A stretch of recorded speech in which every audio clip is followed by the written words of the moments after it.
Imagine spending months planting a garden. You choose the soil carefully. You water it each morning. You stay up late designing the perfect landscape, measuring the light, learning what grows best in the shade. But just when the first flower blooms, someone else picks them, signs their name at the bottom of the bouquet, and opens their own flower shop. Things aren't always what they seem. Sometimes beautiful stories come with dark and dishonest twists. And often the stories we're told and believe are not the whole picture. But eventually, the truth does find its way to the surface. Even when it's buried or overlooked, it has a way of resurfacing, rising through the cracks. The work, the stories, the legacy, they can't stay hidden forever. In the end, truth will always prevail. This is Watch Her Cook.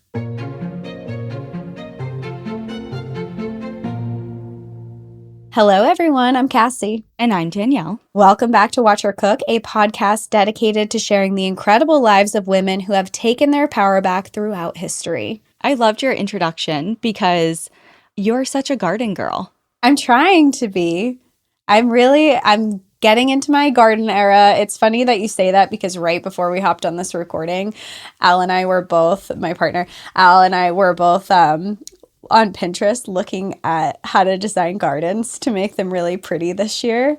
And he was going over all these plants. He's like, I'm going to build you a big awning and all the wood, nice fencing around it to make it fun. And he was finding these branch sculptures to put around and little birdhouses to throw around the garden. So I'm in my garden era for sure. Quite the improvement from last year when you're like, I'm just throwing wildflower seed everywhere and hoping for the best. Hey, we'll see. Some of them are supposed to pop up the second year. So we'll see how I did this year, I guess. Well, we aren't talking about gardens today. But we are talking about an incredible woman named Alice Ball. She is absolutely incredible, and you may have never heard of her because her story was kept secret for quite some time. Alice Augusta Ball was a trailblazing scientist whose work profoundly reshaped medical treatments for leprosy in the early 20th century. With an unwavering drive and relentless curiosity, she discovered a method that transformed an age-old remedy into something far more effective, offering relief to those who had long suffered without hope. Today, her legacy continues to inspire those who seek innovation in the face of adversity.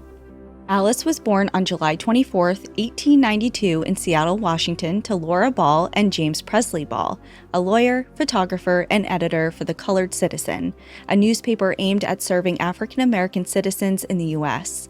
Her grandfather, James Ball Sr., was a renowned photographer and one of the first Black Americans to use daguerreotype, the groundbreaking photographic technique that captured images on silver or copper plates.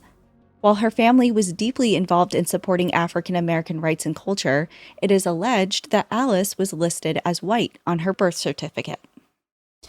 To understand why, it's important to consider the political and social climate of the time.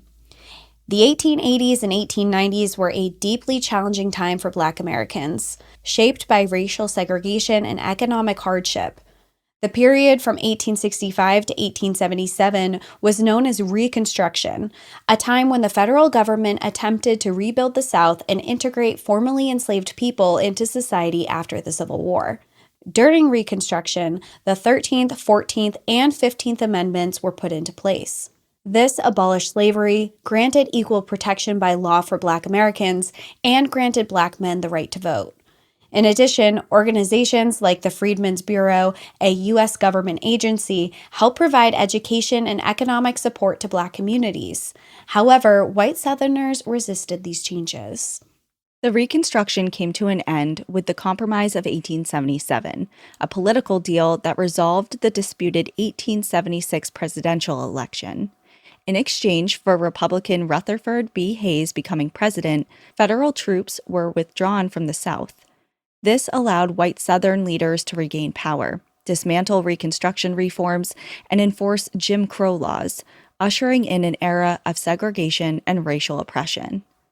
The Jim Crow laws were named after Jump Jim Crow, a character created in the 1830s by white performer Thomas Dartmouth Rice dressed in blackface. So just keep that in mind for a second. Jim Crow was not a real person. And if you're familiar with all the Jim Crow laws that follow that, it's really interesting and also very concerning. This character, along with other blackface characters, aimed to perpetuate negative stereotypes about African Americans, painting them as lazy, ignorant, hypersexual, criminal, or cowardly. The new laws supported a system of white supremacy and reversed much of the progress the Reconstruction period had made. Though the amendments remained in place, white leaders found loopholes to segregate Black Americans, adopting a separate but equal ideology. This meant that while Black Americans had access to public services such as schools, transportation, restaurants, and public restrooms, the options available to them were intentionally inferior. The laws also included provisions to disenfranchise Black men, meaning to deprive them of their right to vote, while racist groups like the Ku Klux Klan terrorized Black communities through violent acts, including public lynchings that were treated as spectacles. Although strict Jim Crow laws were primarily enforced in the southern states, racial discrimination permeated the entire U.S., creating significant barriers for Black Americans. As we tell Alice's story, we will come to see how her achievements, despite these broader societal limitations, further highlight her remarkable resilience and determination. Circling back to how Alice's parents put white on her birth certificate, that just speaks volumes to the lengths they were trying to go to provide any sort of equal opportunity for their daughter. And it reminds me a lot of the episode you did on National Park After Dark a long time ago. So I apologize, I don't remember their exact names, but didn't you do an episode where a individual in the South pretended to be or tried to pass off as white to escape to the North? Yes, Ellen Craft. Not only did she try to pass off as white, but she also tried to pass successfully did so as a man. And she escaped with her husband from the South all the way up to the North to Yeah, Boston that one was way. a wild story and one that has stuck with me for a while, but it did remind me of this as being like, this is our only hope of trying to make it in this world is passing off as white. And it's so disheartening. And it also, like I said, speaks so much to her parents willing to make that concession. You know, it's giving up part of her identity, you know? Yeah. It's trying to hide a part of who she is from the moment she's Right. born. And, I think it does really stem back to when you have a child, when you do everything you can to protect them and to know that the society that they're about to grow up in is completely pinned against them and the odds of them getting the education they deserve and becoming the successful person that they dream their child can and should be is going to be thwarted at every opportunity that they get. So starting from day one, being like, I'm going to do something about this. And I imagine, I don't know offhand exactly what the backlash of that would be, but I imagine that there would be some type of repercussion for lying on her birth certificate. Definitely. Definitely. I actually was just watching a TikTok video that has been making its rounds of just this woman walking through, and I don't remember the exact museum, but she was just walking through a memorial dedicated to Black Americans that were lynched and the reasons for their deaths. And they were all so heartbreakingly simple. Like she would say their name, their age, and the reason they were lynched. So it would be like, I don't know, Joe Smith, age 13, publicly lynched for asking a white woman for a sip of water. And she just went on and on and on for, like 3 minutes of just listing out all of these people who lost their lives during this time. For something as simple as that, I would definitely imagine if this ever came to light or they were ever prosecuted for this, there would be significant consequences to that. Yeah, I mean, and at this point, it sounds like Slavery has been abolished Hmm. and things are kind of on the upswing, but still a lot of really bad stuff is going on. So hopefully it wouldn't be something to that magnitude, but it is, I mean, it's scary for everyone. Her parents involved, her. It's a tense time.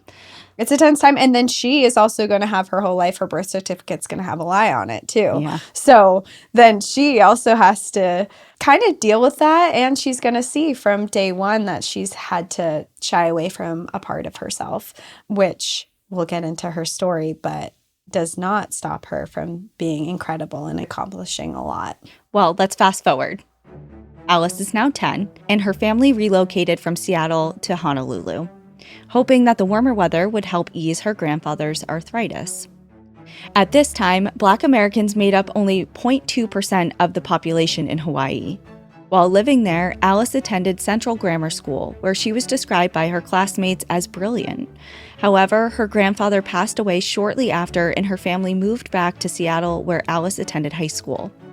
After graduating in 1912, Alice enrolled in the University of Washington. Over the course of 4 years, she earned a bachelor's degree in pharmaceutical chemistry along with a bachelor's degree in pharmacy. While studying, she co-authored a paper titled Benzoylations in Ether Solution with chemist William Denn, a professor at the University of Washington. It focused on a type of chemical reaction called benzoylation and appeared in the Journal of the American Chemical Society, one of the most prestigious chemistry publications of the time. Following her undergraduate studies, she was invited to pursue her master's degree at both the University of California and the College of Hawaii. Heading back to her childhood roots, Alice seized the opportunity to study in Hawaii with a focus on medicinal and organic chemistry. She centered her thesis around kava, known locally as awa, a plant native to the Pacific Islands, revered for its sedative and psychoactive properties. It was traditionally used in spiritual and medicinal rituals, but there was little scientific research around its potential therapeutic properties or potential toxicity. Using her expertise, Alice was able to extract cavalactones, the main active components in kava, which contributes to its sedative and muscle-relaxing effects. This extraction was important because it allowed for a more precise understanding of kava's medicinal properties, provided a foundation for controlled research into its safety and efficacy, and helped legitimize its use in Western medicine. Alice graduated in 1915 as the first woman and the first African American woman to receive a master's degree at the College of Hawaii. She also became the college's first Black female chemistry instructor.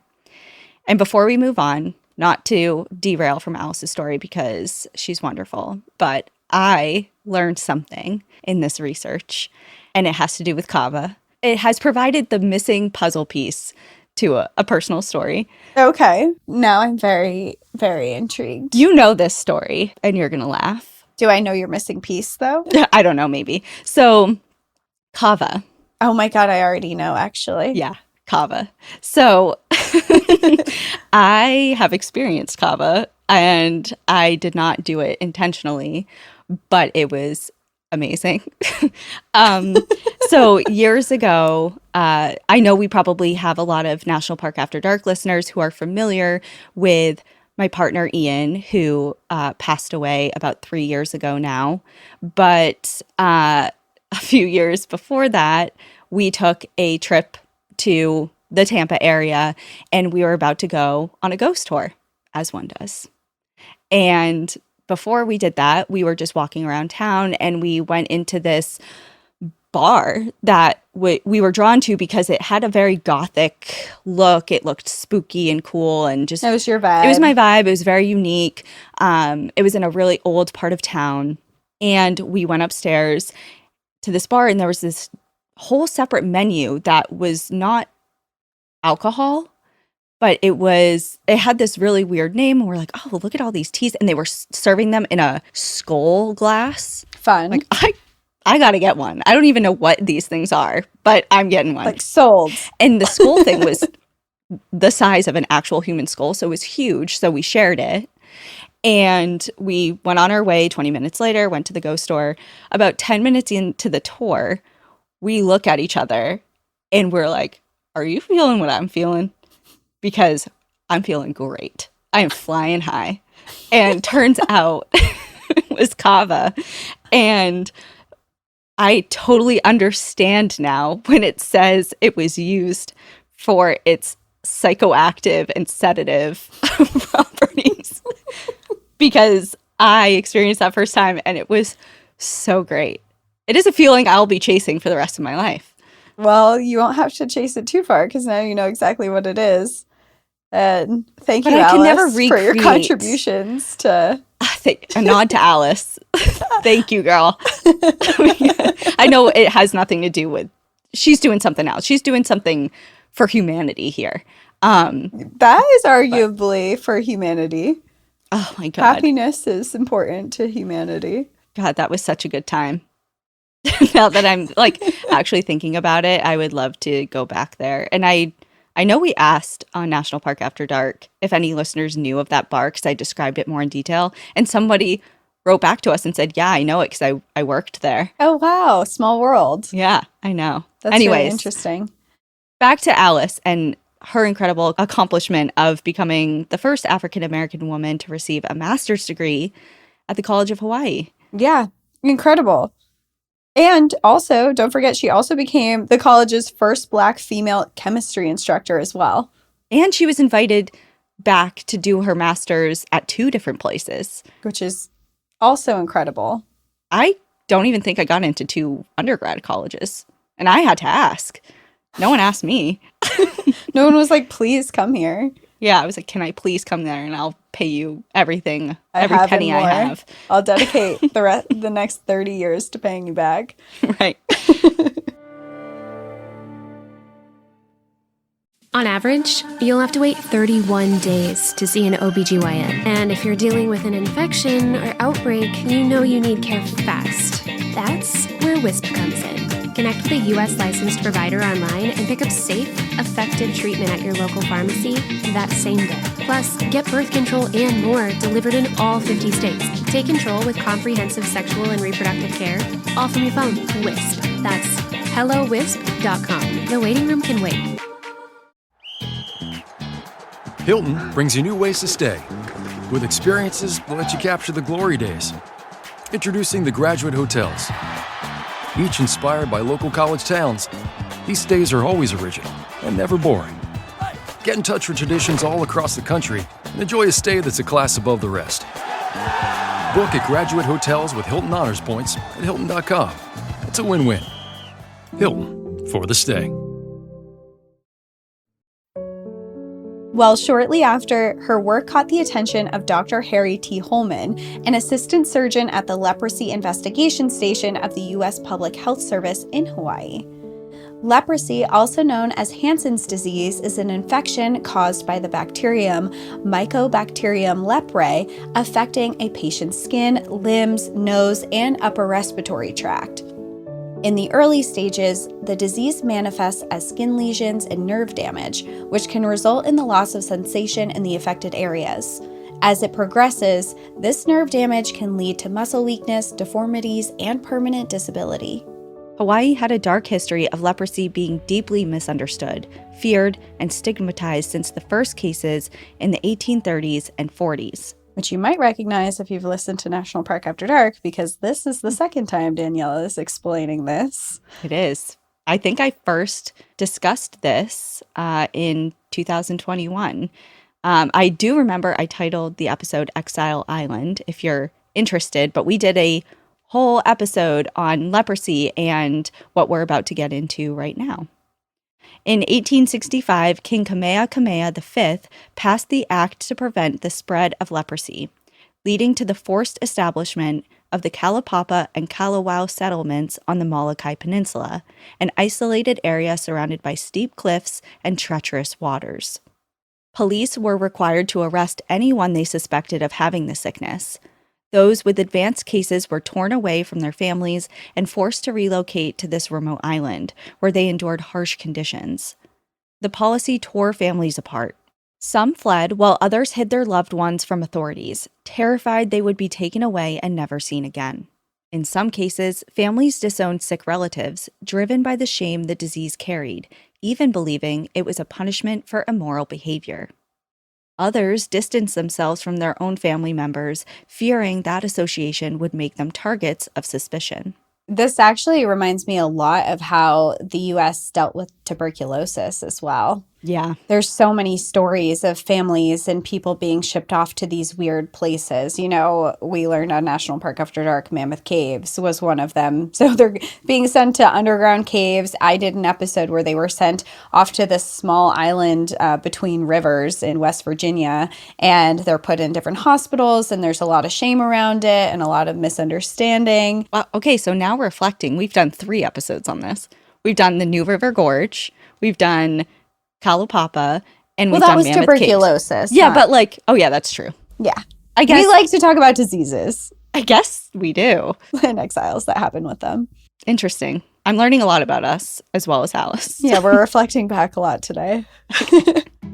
For leprosy, there was actually a cure. It was chalmugra oil, extracted from seeds from the Hydonocarpus tree, which was native to South and Southeast Asia. The oil contained active compounds that were believed to have antimicrobial and anti-inflammatory properties. The challenge was that the oil's consistency was thick and sticky, which made it extremely difficult to administer to patients. It did not properly absorb when applied to the skin, and often caused stomach pain and vomiting when ingested, and gave patients large, painful bumps under their skin when it was injected. Because of this, the effectiveness of the oil was inconsistent. Some patients showed improvement, while others experienced little to no results or severe side effects. These challenges made it clear that a better delivery method was needed, and was why Dr. Hallman turned to Alice. Knowing her expertise, he was intrigued by the possibility of extracting the active ingredient from the chalmugra oil, much like she had done with the awa plant. Alice dedicated herself tirelessly to her research, balancing her duties as a university instructor by day and conducting experiments on chalmugra oil late into the night. Despite only being 23 years old, she accomplished in less than a year what many seasoned chemists had struggled with for decades. She successfully isolated the active ingredient, meaning that the oil retained its medicinal properties while also being easily absorbable. This breakthrough was coined the, quote, ball method. So no more of those like giant, painful lumps under their skin and injections. And imagine already being sick with leprosy and then taking this medication that's making you vomit and just feel awful. And she's mitigated all that. She's like, I'm going to take all that out and you just have the good stuff now. Yeah, what she's done, and we can talk a little bit about leprosy just for a moment, because I think it's incredible how I've never seen somebody with leprosy in real life. Of course, I've researched it, and especially for the Kalapapa episode that we did a few years ago. And it's memorialized in photographs and things like that is throughout history. But the second you hear leper or leprosy, you have this almost visceral reaction of like, I want to stay away from that.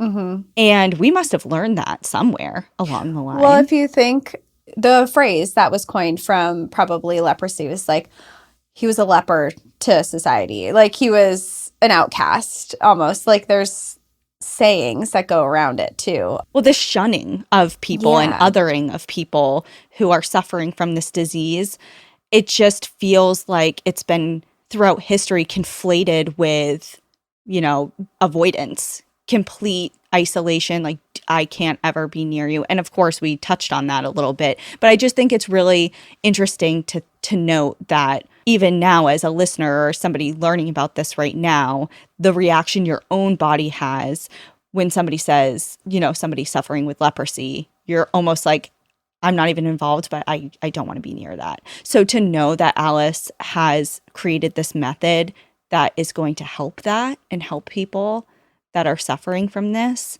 and not have to go through painful treatment that sometimes makes it worse. Or it doesn't help at all. Right. It's such an accomplishment.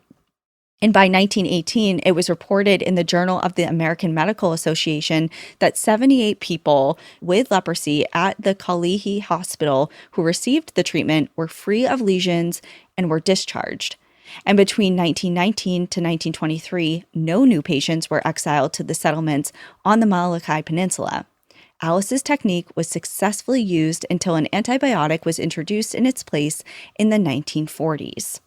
Wow. So between 1918 and 1940, this was used. That's a Yeah. really long time to have a viable solution that doesn't make you have to exile people to an island to die. Right. So not only is she saving lives, she's also saving a lot of people from exile. And then, as a byproduct of that, saving a lot of families and loved ones and friends of those people, a lot of heartache and just life changing circumstances, you know? And she did all that in a year. And she's 23. What were you doing when you were 23? You don't even want to know. It's like, it's not for this I was up to no good. Just know I was not curing leprosy. Yeah, that's all you need to know. Truly, honestly. Well, unfortunately, Alice never got to see the impact of her work as she tragically passed away before she could publish her findings at age 24. Though her death certificate cites the cause of death as tuberculosis, many believe she actually succumbed to complications from chlorine gas exposure during a demonstration on how to put on a gas mask. Following her death, president of the College of Hawaii, Arthur L. Dean, continued Alice's research, and in 1919, a college chemistry lab was producing large quantities of the extract. In 1920, Dean co-authored a paper detailing Alice's findings, adding a minor tweak and renaming the technique the Dean method, with no mention of Alice at all. Oh my God. Are you... One Quick question. small tweak. Quick question. Are Yeah. you kidding me? Well, 2 years later, here we go. We have some hope.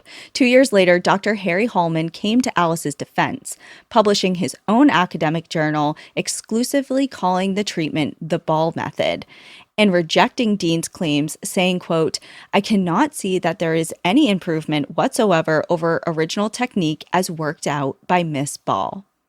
But despite his efforts, Alice was not recognized for her work until decades later. How infuriating is that? And he takes this method that he did not create, that they specifically outsourced Alice for this because they couldn't figure it out. He comes in, writes some papers about it because she has since passed away. And then it's like, oh, just a small little tweak to this, the Dean method, named after moi. The way I would be rolling in my grave.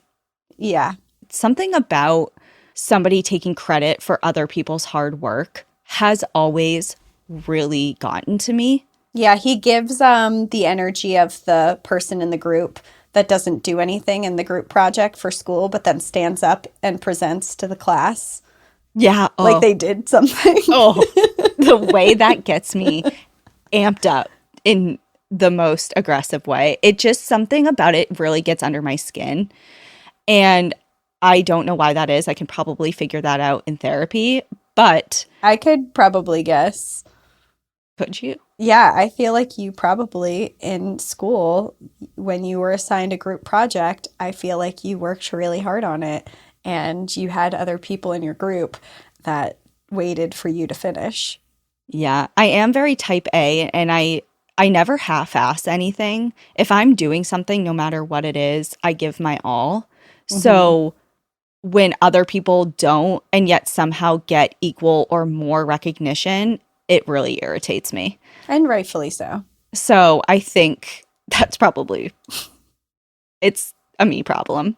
But I'm sure Alice would have been quite upset. And imagine her family and her loved ones. I mean, it's not like nobody knew. Yeah.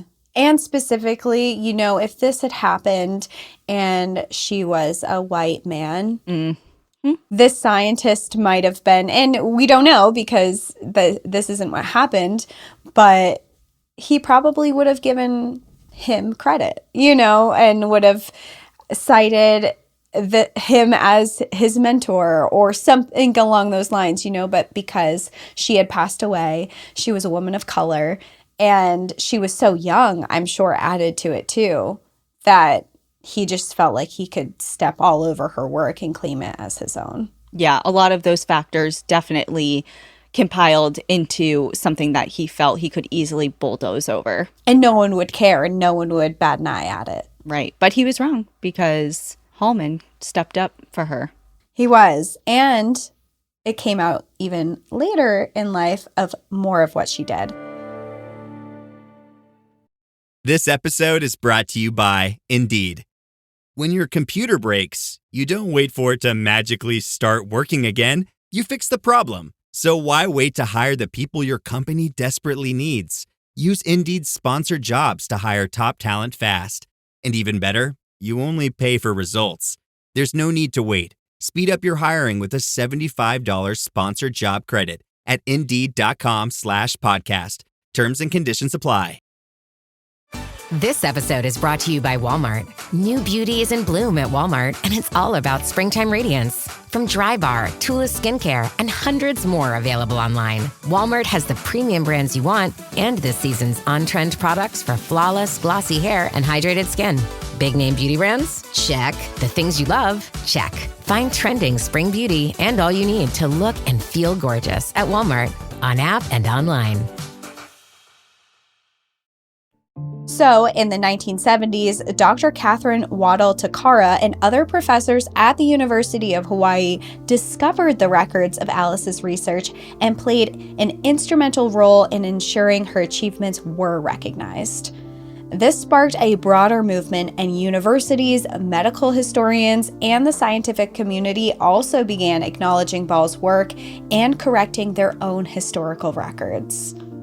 In 2000, the University of Hawaii honored Alice by dedicating a plaque to her on the school's only chalmugra tree. And in 2007, the University Board of Regents honored Alice with a Medal of Distinction, the school's highest honor. Alice's influence continued to grow. In 2016, she was named as one of the most influential women in Hawaii history by Hawaii Magazine. And in 2017, the Alice Augusta Ball Endowed Scholarship was established to support students pursuing degrees in chemistry, biology, biochemistry, or microbiology. A park was named after her in Seattle, Washington. Her name was engraved onto the main building of the London School of Hygiene and Tropical Medicine alongside Florence Nightingale and Marie Curie, and a short film was created on her life. Finally, the state of Hawaii declared February 28th as Alice Augusta Ball Day, and the University of Hawaii planted a chalmugra tree along with a sculpture of Alice on their grounds, ensuring her legacy continues to inspire future generations. Though her life was tragically cut short at just 24, Alice's story lives on as a testament to brilliance, resilience, and the power of perseverance. Her groundbreaking scientific achievement, the Ball method, not only revolutionized the treatment of leprosy, but also quietly changed the limitations society placed on women and people of color in her time. Her story reminds us that some of the most profound contributions to history can come from those whose voices were almost lost, and it calls us to keep uncovering, honoring, and learning from them.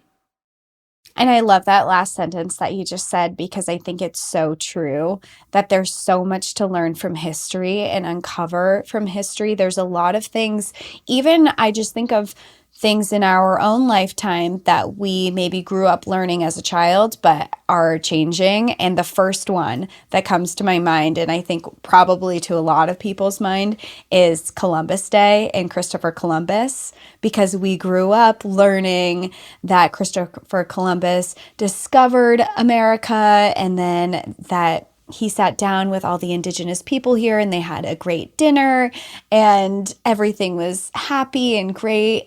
And now we've learned throughout years and finally uncovering the history that is being presented to us now is that that's not what happened. He actually committed horrific Crimes against humanity. Crimes against humanity and indigenous people. And now Columbus Day is Indigenous Peoples Day. And, you know, they're not celebrating him in the way that they used to. Yeah, that's such a good point and a valid one. And the way that we are watching history be rewritten, not because we're discovering anything new. We're just paying attention to other voices that were silenced or overshadowed for a really long time.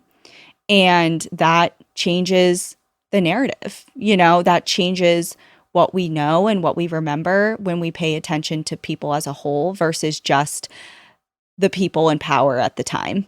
Right. And that is such an excellent example of that, and one that everyone knows and can use as kind of like this new lens of like, okay, well, if that we were wrong about that, What else? what else are we missing here? And I think that through Watch Her Cook, that's the approach we want to take, because there are so many other stories out there, not necessarily about anything quote unquote new. It's just different perspectives, and they're so much more interesting. So much more interesting than maybe what you've learned. And also, I think it's always important to remember that a lot of times history was written by the victor, not the person who was destroyed in the process. So when you're uncovering these different perspectives, history is really interesting, because you can say history is fact, history is history, it doesn't change. And that's not true. The events don't change, but what we learn about them changes all the time. And so to keep your mind open, keep your ears open, and to read and research and see if there's other perspectives to stories that you already think you know, there might be something different there. Isn't there a show that's like the tagline is, you think you know, but you have no idea? I think so, but I don't know. What is that? For some reason, I want to say that's like the real world or something stupid. Oh God, I hope not. Oh, I feel like it's some cheesy show, but I don't know exactly what it is. But you should look it up, because now I want to know. Oh, you know what it is? What? It's Diary, the documentary series that MTV had I think it was the early 2000s. And it would be little documentary series about a public figure that you think you know, but you have no idea. And the one I remember the most is Britney Spears.